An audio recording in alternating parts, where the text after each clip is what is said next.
Nous lançons maintenant une opération qui sera dénommée Oura Wachaba. Donc, mur de fer. J'espère que... Oura Wachaba.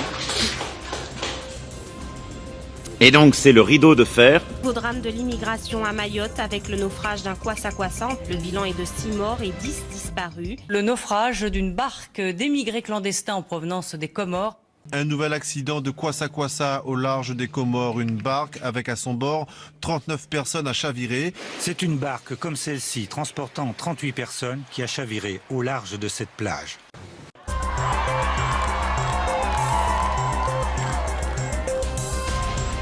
Et vous l'avez chanté vous-même, si je suis parmi vous, la France. Et donc Maoré Faranza. Maoré Nafaranza. Pacacho. Une barque traditionnelle pilotée par 3 passeurs, ils étaient 43 Comoriens. Et par-dessus tout, ce visa controversé a causé plus de 30 000 morts en 20 ans, dans un bras de mer de 70. Dans un continuum politique, la France instrumentalise dans la violence jusqu'à aujourd'hui des minorités sociales favorables à sa politique d'occupation coloniale.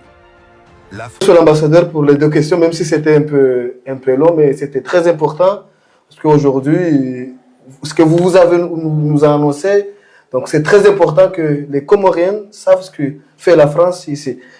Parlons un peu des visas. C'est la question vraiment centrale des Comoriens.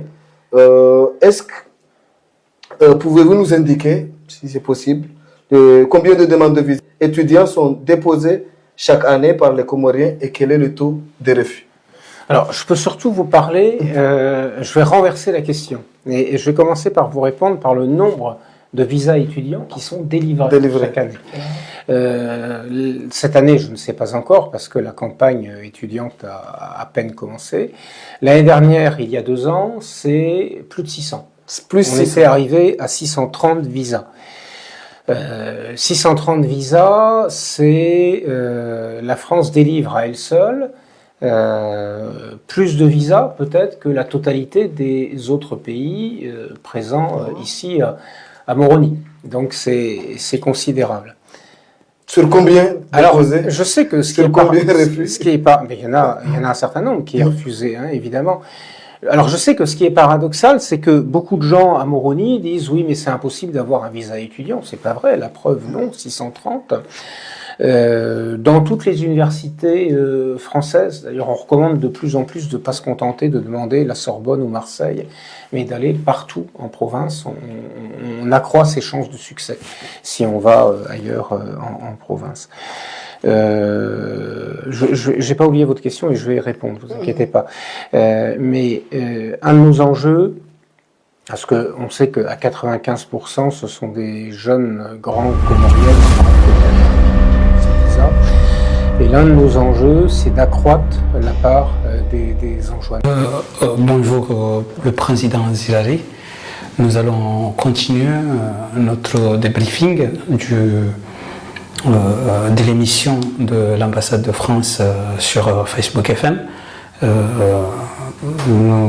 venons d'entendre des propos un peu, qu'on dirait un peu déplacés, puisque l'ambassade est en train de nous expliquer qu'il traite les visas en fonction, d'une manière insulaire, en fonction des îles.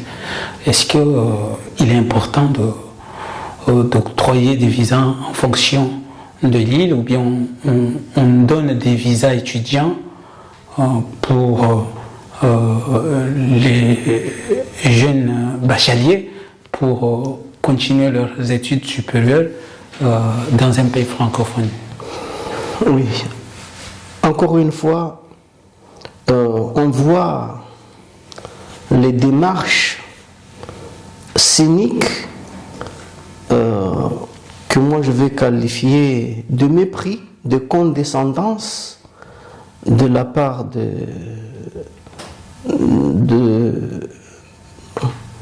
monsieur l'ambassadeur envers le peuple comorien. Parce que quand on dit qu'on livre un nombre conséquent de 630 visas dont 95% pour les Comoriens, et qu'on essaye derrière, avec des démagogies, de démontrer justement qu'il y a une injustice qui est pratiquée par rapport à certains individus du même peuple. Ça montre la continuité de la division en perpétuité de la part de la France. C'est ça, en fait, c'est pour ça que moi je dis que c'est un mépris, parce que là, comme ils sont très puissants en démagogie, d'un côté, on fait semblant d'aider, mais de l'autre côté, on essaye de monter les uns contre les autres. Et c'est ça, en fait, c'est ça ce qui est très dramatique, parce que j'ai entendu, avant qu'on en arrive sur cette question, quand il s'agissait de la question de Mayotte, qui a été posée par rapport à l'intégration de Mayotte dans les îles, les Jeux des îles, l'ambassadeur a rappelé qu'il y a une position qui est déjà claire de la part de l'État comorien, soi-disant, pour moi, l'État comorien, et quel est cet État-là et de la part de la France. La France, pour la France, Mayotte est un département français. Fait partie de son territoire. Bien qu'il soit à 10 000 km, mais pour elle, la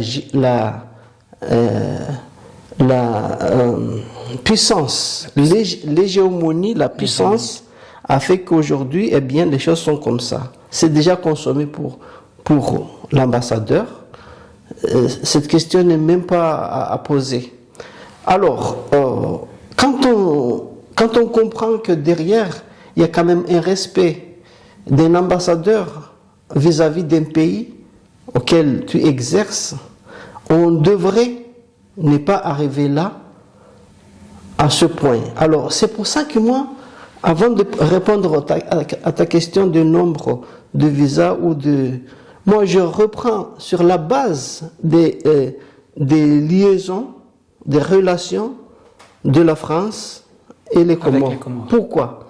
Parce que quand une ambassade se présente dans un pays, la première des choses qu'il ne faut pas dire, c'est de se dire que ici je suis chez moi et puis bon.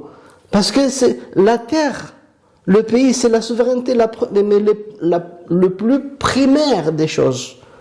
Et donc quand tu es quelque part et tu imposes ça, et que ce n'est même pas question d'actualité, il ne faut même pas en parler, donc là ça démontre que franchement, tout ce que nous dit l'ambassadeur, c'est une façon de mouiller le poisson, parce que quand tu viens avec les projets de cette envergure-là, tu vas construire des écoles, tu vas faire des adjonctions d'eau dans des endroits, et puis derrière tu expliques que c'est bien beau de vous construire des écoles, mais si vous n'êtes pas capable d'assumer ou de les équiper, et ainsi de nommer ou de choisir ou d'embaucher des enseignants pour justement donner une bonne éducation à votre peuple. Donc on se pose la question. Tout ça là, ce sont des choses qui démontrent que monsieur l'ambassadeur est dans son rôle de mépriser le peuple comorien. Ce qu'avait bien dit monsieur le président de la France, Emmanuel Macron, que nous sommes des choses. Rappelez-vous de cette fameuse phrase que les kwassa pêchent peu, ça amène du comorien. C'est que on est en train de nous chosifier et on est en train de faire de ce que nous appelons, bon, on se dit, nous disons que le président comorien, c'est une marionnette, et là, l'ambassadeur ici, c'est lui qui tire les ficelles. Donc c'est ça, en fait, c'est ce qu'il faut retenir de tout ce qu'on vous dit, des aides, etc. Et même quand on dit que, c'est les Anjouanais qui sont les plus... en tout cas, c'est eux que... En tout cas, l'État comorien fait qu'il y a une partie qui est... un territoire qui n'est pas... Il y a une partie qui n'est pas traitée comme qui est lésée par rapport à un partage.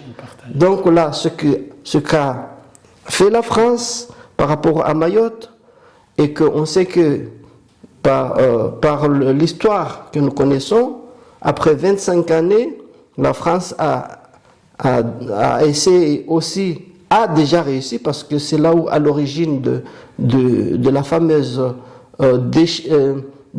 changement du statut de Comores, qui était jadis, on appelait le territoire des Comores, on l'appelait le pouvoir comment on l'appelle ça, fédéral, État fédéral, et puis la France, avec ses manœuvres, en tête desquelles il y avait l'ancien Premier ministre Michel Rocard, qui ont changé la constitution comorienne, et on sait que ça partit à partir de, soi-disant, des convoitises des chefs des îles, de l'île d'Anjouan, qui, pour des raisons des élèves qui avaient commencé à faire des grèves, etc. Et c'est là où la brèche s'est faite, que la France a réussi à, pour la deuxième fois, essayer d'amputer ou d'émietter les Comores. À partir du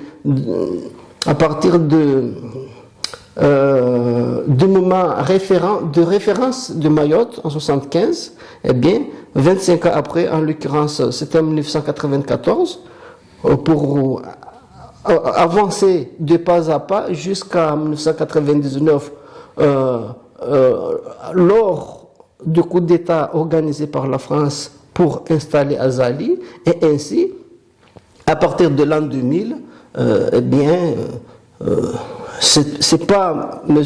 Sylvain Riquier, mais c'était un autre, je crois que c'était Jean-Pierre Lajoigny, si ma mémoire ne me fait pas défaut, qui était là en tant qu'ambassadeur de l'époque, et puis ils ont fait toutes les manœuvres pour que, justement, la situation que nous vivons aujourd'hui, et disons, des tournants qui n'ont pas été vraiment des tournants, etc. Donc, c'est justement inciter la haine entre les Comoriens et les Comoriens. Parce que c'est dans cet état d'esprit que la France peut se permettre, en tout cas, de se faire cadeau d'un pays. Parce que là, visiblement, c'est pas une reconquête, parce qu'une reconquête, c'est quelque chose que tu avais perdu, que tu essaies de reconquérir. Mais là, c'est de façon continuelle que la France était là, n'a jamais sorti depuis, eux ils disent leur référence, c'est depuis la fameuse session datant de 1841, entre le commandant Passo et Internansoul, mais en vérité, après il y a eu les territoires d'outre-mer jusqu'en 1958, et puis de 58, puis 66 jusqu'à 1975, on était un État, en tout cas on était dans ce qu'on appelle territoire d'outre-mer, mais je vais dire que la France, à travers ses émissaires, continue toujours à entretenir cette division. C'est ça en fait ce que moi je retiens de la simple question qui était de nombre de visas. Et vous voyez là où il nous amène dans la continuité du séparatisme. Pourquoi? Parce que, pourquoi aujourd'hui on venait dire que non, c'est en fait c'est la gestion de l'État comorien, même si moi, je ne suis pas de ceux qui embrassent, en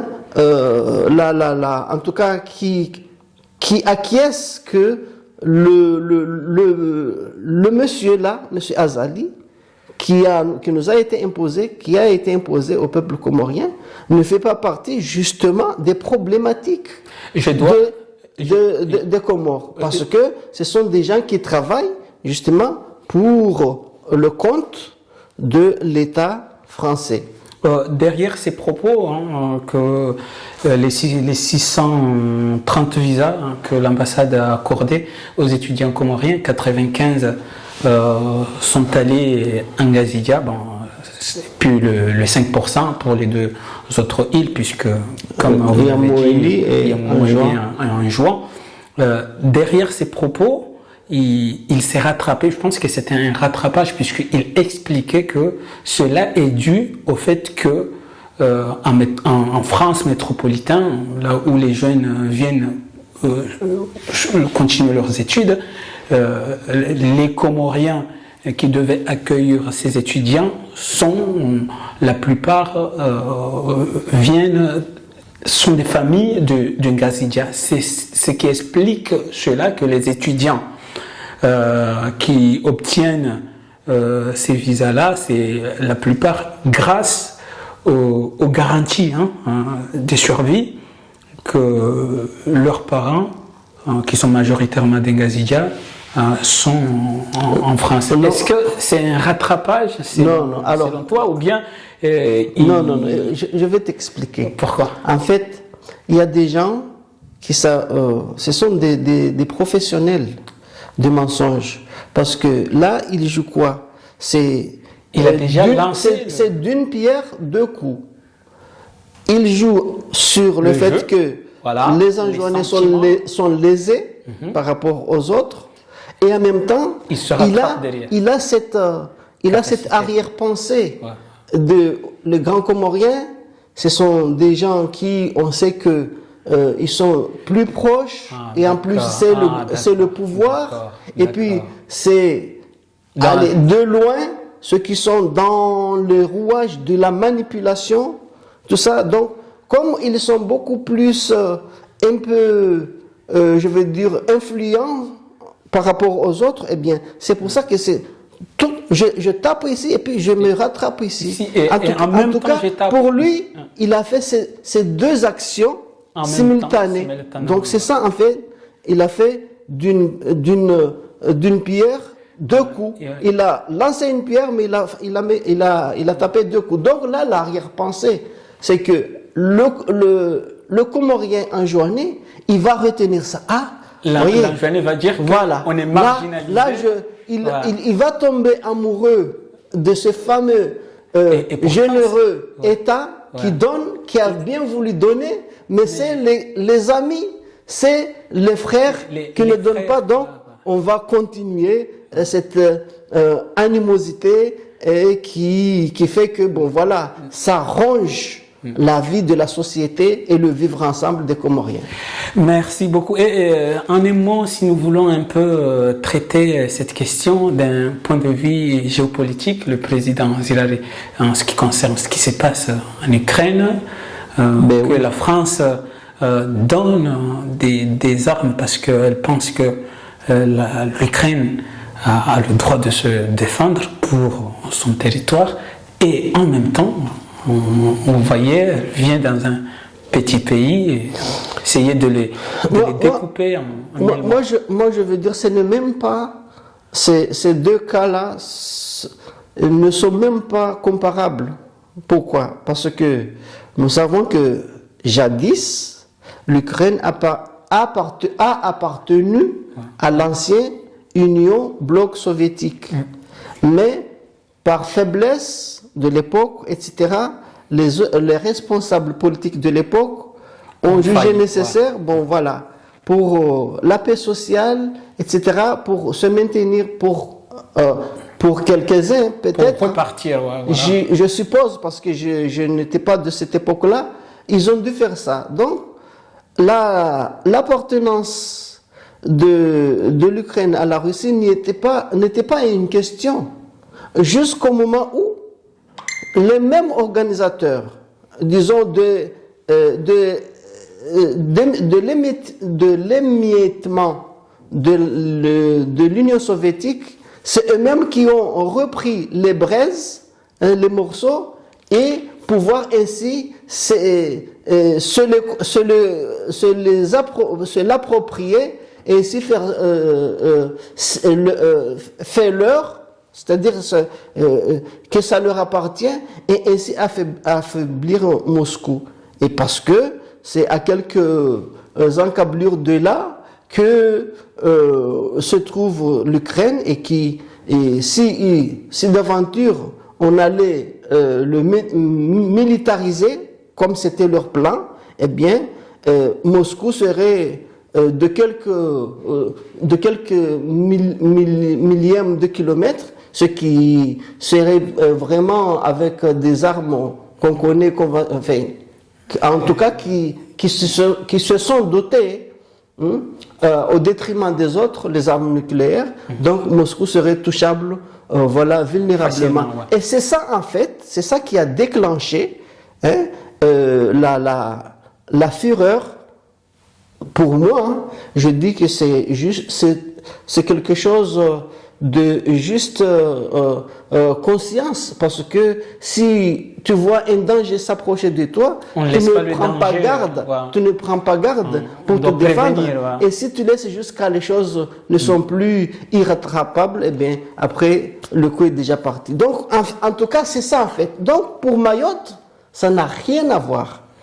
Mayotte, on sait qu'aux Nations Unies, si ce n'était pas cette fameuse droit de veto de la part de la France, à plusieurs reprises, plus de 22 fois, la France a été condamnée du fait d'être restée aux Comores et à Mayotte. Mais comme on sait que à l'époque, les Mahorais qui étaient sur place, qui voulaient défendre l'unité, et comme le territoire est composé des îles, eh bien, certains Mahorais qui étaient sur place se trouvaient seuls. Parce qu'il y a l'État en tout cas central comorien, qui était loin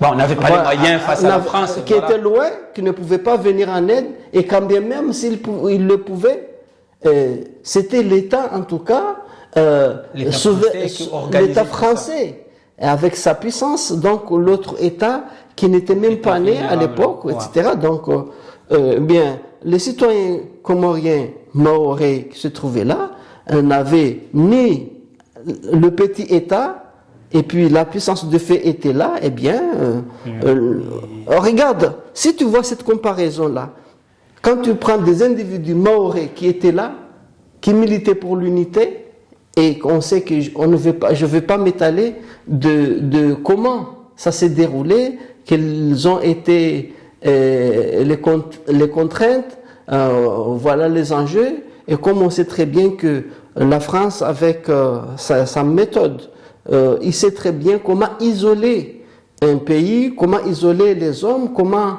organiser des élections soi-disant référendaires, et comment pouvoir venir asseoir un résultat qu'on a déjà cherché d'avance, etc. Tout ça. Mais je vais dire que la différence est là, c'est que ici, c'est un territoire qui, jusqu'au jour où on a fait le référendum, les Comores étaient une unité, ils l'ont toujours été, comme l'a si bien rappelé le président en exercice lui-même, Valéry Giscard d'Estaing, oui. Et que jusque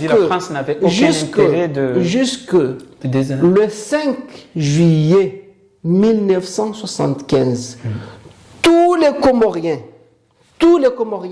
étaient français, et parce que tous les Comores étaient un territoire français. Jusqu'au 5.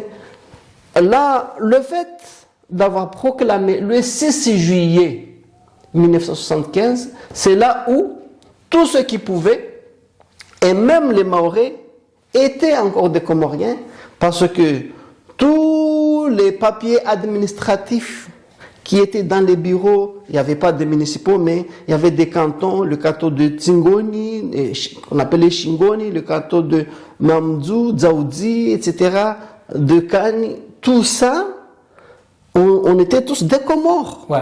Il n'y avait pas territoire de Mayotte, Voilà. territoire de... Non, il n'y en avait pas. Et le peuple était un seul peuple. Des Comores. Ouais. Mais aujourd'hui, quand on a réussi à accoucher des noms de je ne sais quoi, parce que illégalement, quand ça arrange la puissance, comme on l'a dit, le vieil adage a dit que la raison du plus fort est toujours la meilleure. Au regard du droit international, les Comoriens, Mahorais ou pas, Anjouanais, Moéliens ou qui sont à Mayotte, n'ont affranchi aucune frontière. Et c'est reconnu par rapport aux droits des Comoriens et par rapport au droit international. Sauf qu'il y a un pays qui fait partie des pays signataires de violation de la loi à l'ONU qui peuvent se dire, bon, ici, il y a le droit, mais moi je oppose. Je pose ce qu'ils appellent, eux, le veto. C'est-à-dire qu'il y a le droit, mais moi je outrepasse le droit. Je m'assois sur le droit. Donc c'est pour ça que jusqu'aujourd'hui, la France, en déplaçant un Anjouanais, en application de la loi de la commission du traité de La Haye, du tribunal international, eh bien, la France commet un déplacement de peuple forcé. Et je n'oublie pas que derrière cette imposition, cette fameuse force, ce que Macron aujourd'hui a appelé Uhura Washaba, qui vont le faire peut-être avec quoi? Avec d'autres moyens. Eh bien, c'est parce que là, la France a des moyens puissants. Tu sais que quand tu conjugues 3 conjugaisons, tu as le moyen financier, tu as la puissance du feu, tu as l'arsenal de guerre, hein, et la diplomatie. Mais c'est ça en fait, c'est ça. C'est ça. Et puis tu as le territoire, c'est ça. Hein? Armes monétaires et militaires. En tout cas, c'est ces deux-là. Après le reste, ça suit. Si tu es militairement puissant, tu as l'argent. C'est ça en fait. Donc, la France joue dans tous les niveaux. Ils sont les gardiens du droit international. Ils jouent. J'espère que ça va se démanteler avec leur mécanisme, enfin avec le BRICS, avec l'avènement de BRICS, hein, qui fait que tu entends ici, ici c'est la banque, comment ils appellent ça, il y a l'ONU, il y a les institutions. Le Bretton Woods, c'est-à-dire, j'allais dire que c'est les accords de Bretton Woods. Voilà. C'est eux qui détiennent le finance, en tout cas. Ouais. Hein, tu as les banques internationales, le Fonds monétaire international, tu as tout ça là. Tout ce qui est tout ça, ils se sont accordés. Et comme la France a confisqué tous les avoirs de certains pays, qui étaient les conditions sine qua non de leur doter soi-disant l'indépendance, on se rappelle que nous avons un héros qui avait refusé en 1958, c'était Ahmed Sékou Touré, et qui avait dit non à De Gaulle. Ouais. Et on sait ce qu'il en est suivi. Tout de suite, la France a tout ravagé. Donc, pour moi, c'était pour finir. C'est dire que la question de Mayotte et l'Ukraine n'a aucune commune mesure, parce que tout simplement c'est un territoire. Et puis là aujourd'hui, on isole les gens. L'Ukraine se bat pour sa souveraineté et que les Comores aussi. En vérité, l'Ukraine n'avait pas le problème de souveraineté. C'est juste le problème qui se pose. Si on prend le narratif, si on prend oui, le mais narratif, ça ce sont des manœuvres qu'utilisent certains. D'autant plus, je vous comprends pour ne pas que nous déplaçons le Ce qui est à savoir ici, c'est que la guerre pourrait demain avoir des solutions si on s'assoit sur une table et on se dit quoi? On se dit on va arrêter la guerre aujourd'hui et il n'y a pas question que l'Ukraine intègre l'OTAN. C'est tout. Parce que intégrer l'OTAN, on peut militariser l'Ukraine et ainsi on met en danger la Russie. C'est tout ce que veut Poutine. Et moi, je suis de son avis parce que quand on peut arrêter le sang de couler ou on peut arrêter. Voilà. Excusez-moi. Donc, je dois aussi rappeler que selon le juriste ou bien le constitutionnaliste comorien Mohamed Rafsanjani, il a aussi expliqué que la France n'a pas seulement violé le droit international, mais il a violé aussi son propre la loi française sur la question de Mayotte. C'est juste que c'est une question de puissance. Voilà. L'hégémonie, moi je suis plus fort, je t'écrase, c'est tout. Et malheureusement, nous allons continuer puisque je pense que ce qui est dommage ici, c'est que s'il n'y avait pas de mort, s'il n'y avait pas de vie, parce que si on réduit la question de l'humanité à un simple niveau, c'est comme si en faisant ça, en voyant des gens mourir, ça ne fait pas, en tout cas, ça ne fait pas un tollé à l'échelle internationale.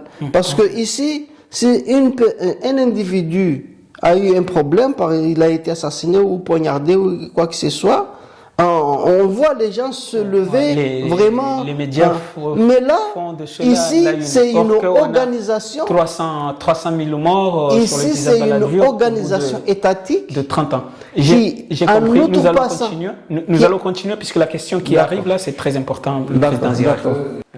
Là-dedans, parce qu'il y a des jeunes d'Anjouan, de Mouilly, qui ont du talent, qui ont leur bac avec mention, et c'est plus difficile pour eux de l'obtenir. Changement de politique pour le distribution de visa ou c'est une stratégie? Non, c'est pas un changement de politique à proprement parler. Pourquoi c'est comme ça? Tout simplement parce que la diaspora étant essentiellement grand-comorienne, les jeunes grands-comoriens, ils ont une famille en France, en tout cas beaucoup d'entre eux ont une famille en France, donc pour l'hébergement c'est plus facile que pour les Anjouanais et les Moëliens. Mais donc ça c'est un vrai enjeu, on veut y réfléchir pour les favoriser aussi. Ce qui ne veut pas dire enlever des places aux uns pour en donner aux autres, c'est pas ça le sujet.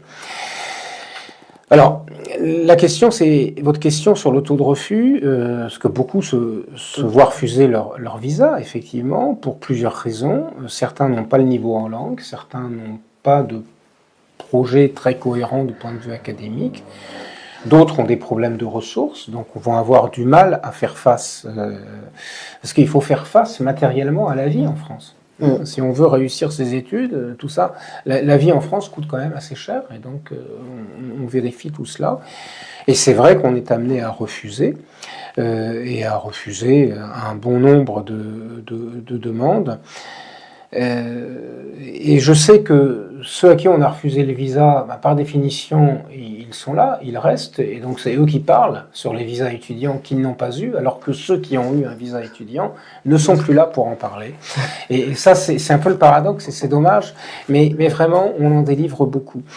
Ce qui m'étonne, et ce qui continue de m'étonner, c'est que c'est peut-être à peu près la moitié d'une classe d'âge de bacheliers chaque année qui, d'une manière ou d'une autre, a pour projet d'aller faire des études en France. Et ça, c'est gigantesque quand même. Et je trouve que c'est un chiffre qui doit interroger. Et qui doit interroger aussi sur ce que l'Université des Comores peut proposer à sa jeunesse. Parce que le visa pour la France, à mon sens, ne devrait pas être l'unique ambition immédiate d'un jeune bachelier ou d'une jeune bachelière.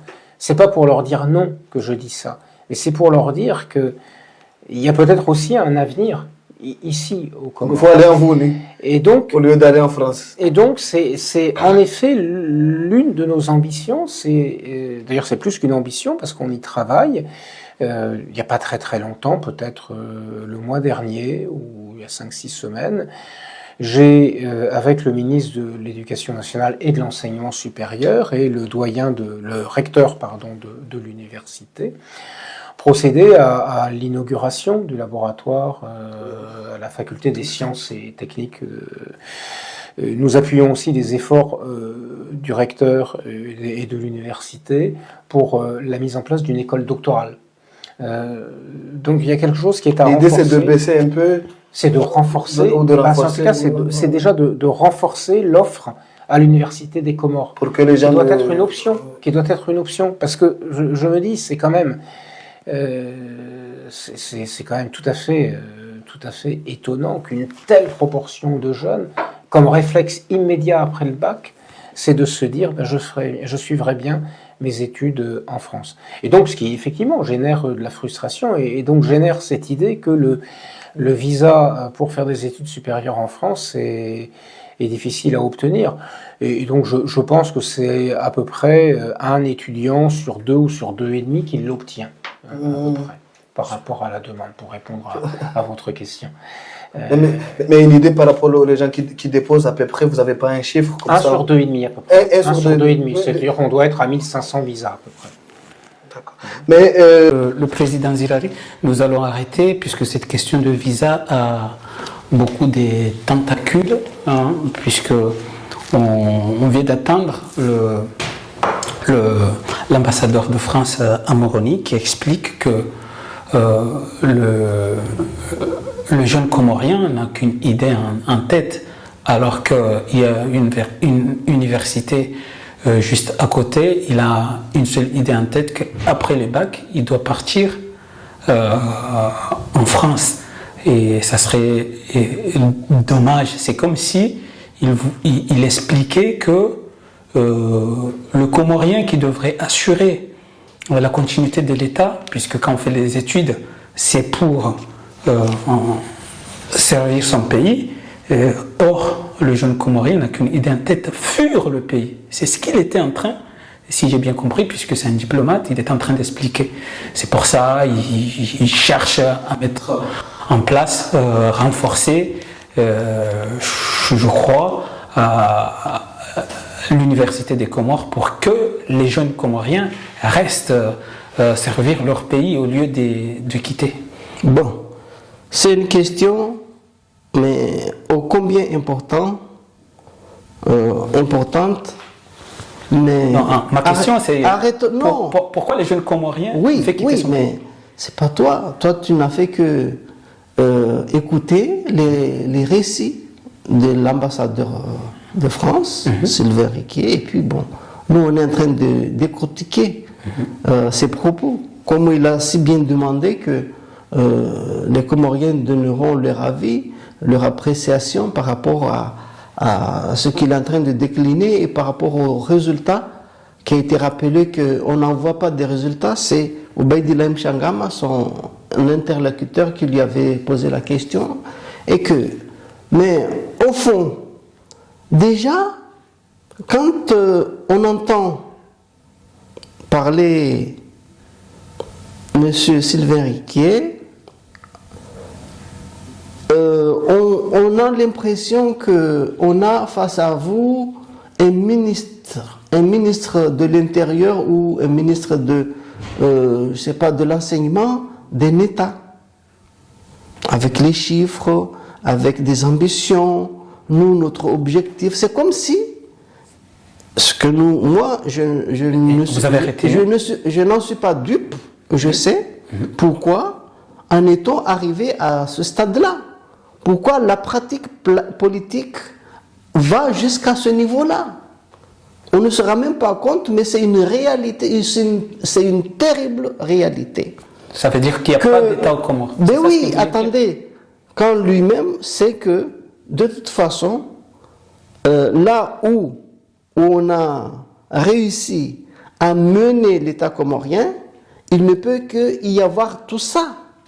En fait, ils sont en train de récolter les fruits de ce qu'ils ont s'aimer, c'est ce qu'ils ont cherché.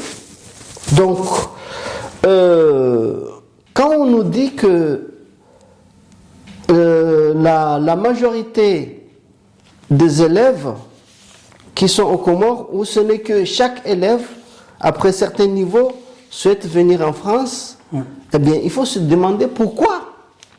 Pourquoi un Comorien fait les études. Son rêve, c'est de partir en France. C'est de quitter son pays. Et rappelle-toi tout à l'heure, quand il a commencé à parler, il avait dit quoi? Il avait dit que la diaspora comorienne, le financement, en tout cas les gens qui vont là-bas, si on comparait par rapport au budget de l'État, c'est deux fois et demi le budget des Comores. Ça veut dire quoi? Ça veut dire tout simplement que les Comoriens ne sont pas chez eux. C'est ça en fait. Et ça, c'est une condition politique exponentielle à la situation de la colonisation. C'est-à-dire que quand tu confisques un pays, sa monnaie, tu confisques son territoire, tu imposes tes militaires, la base arsenal, etc. Et puis, tu imposes les dirigeants et tu choisis celui que tu veux prêter vie jusqu'à un certain temps. Moi, je me rappelle que quand ils avaient capturé Seyd Mohamed Diawara en 1995,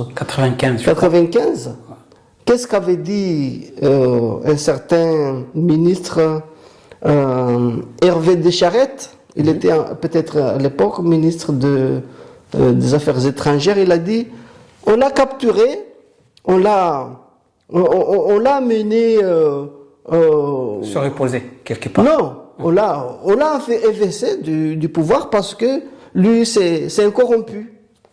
Donc un État, la France, se permet, déclare officiellement ou se permet en tout cas d'aller prendre un président de notre territoire et d'aller l'emprisonner chez lui, là où il veut. Vous voyez cette arrogance-là, cette condescendance. Mais ça, c'est en 95. Oui, mais ça continue. Et ça, c'est le résultat de ce que recherchait la France vis-à-vis des Comores. Donc, c'est pour cela que chaque Comorien qui est en quête de vouloir se préparer pour la vie, il est obligé de vouloir partir. Et on rappelle ici que 6300 visas octroyés, comparés aux Comoriens de Moélie, d'Anjouan et je ne rappelle pas, bon ça c'est un autre débat, pour ceux qui sont à Mayotte, des Anjouanais, et s'ils ont fini leur niveau là-bas, en tout cas le bac, qu'on ne donne pas des visas pour sortir, ou ne serait-ce qu'on ne laisse pas. Donnez-leur un visa, ne leur donnez pas des bourses, mais permettez-les d'aller poursuivre avec leurs moyens. Parce que tout à l'heure j'ai entendu des démagogies. Ah, c'est parce que les grands Comoriens sont beaucoup plus représentés là-bas parce qu'il y a des familles d'accueil. Bon, écoutez, moi je sais qu'il y a des Anjouanais qui ont aussi des familles ici, et s'ils n'ont pas... Même. Et comme on sait qu'on est solidaires, nous les Comoriens, même si dans une famille, il n'y a pas ceux de Moélie, etc., on arrive à trouver des cousins de Mayotte ou de ceci ou de cela. D'ailleurs, c'est pour ça qu'on se marie entre nous.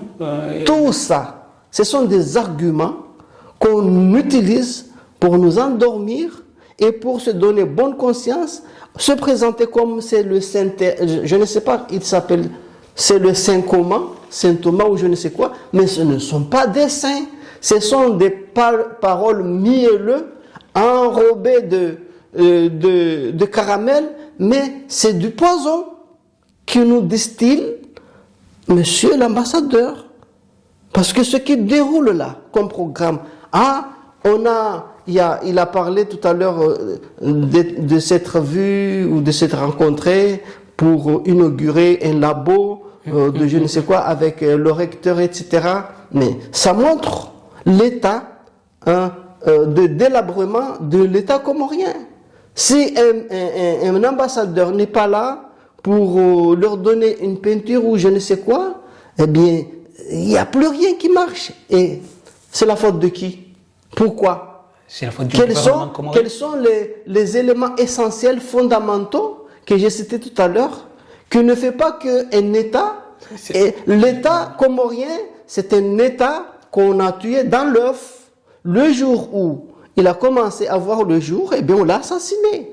Et aujourd'hui, on vient, comme je l'ai dit, avec son saint machin, l'ange Gabriel, ou je ne sais quoi, qui va sauver l'État comorien. Mais en parallèle de ça, c'est quoi? On appelle ça, c'est la politique du lapin.